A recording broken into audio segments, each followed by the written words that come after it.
प्रचाराचा super Sunday प्रचारासाठी शेवटचा रविवार असल्याने मतदारांपर्यंत पोहोचण्यासाठी धावपळ सुरू झाली आहे। भाजपाचे निवडणूक प्रमुख आणि प्रभाग क्रमांक 24 चे उमेदवार गणेश बिडकर यांनी रास्ता पेठेतील सर्वात मोठा असलेल्या दक्षिणेतील समाजासोबत सकाळी नाश्ता करून त्यांच्यासोबत गप्पा मारल्यात।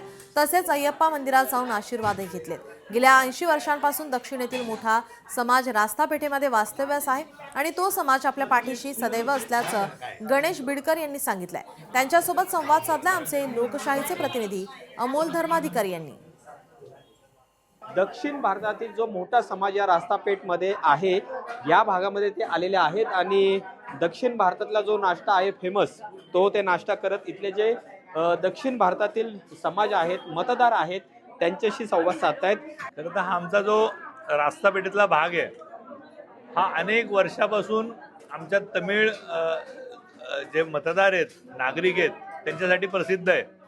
पुण्यातले सगळ्यात जास्त तमिळ लोक हे रास्तापेठेत होते आणि त्यामुळे त्या तमिळ लोकांनी तमिळ लोकांसाठी ही सोसायटी 80 वर्षापूर्वी चालू केली की तमिळ लोकांना तमिळी जेवण मिळावं।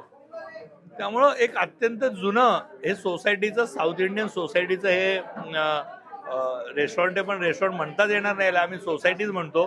त्यांनी आज आम्हाला चारही उमेदवारांना इथं नाश्त्याला बोलवलं होतं। आज आम्ही इथं आलोय आणि जवळपास इथं मला आता 200 ते 300 नागरिक भेटून गेलेत इथले आणि प्रत्येकाने मला या ठिकाणी नाश्ता ऑफर केलाय। आणि इथलं मंदिर हे एक अत्यंत पवित्र धार्मिक स्थळ इथलं साऊथ इंडियन लोकांचं आहे।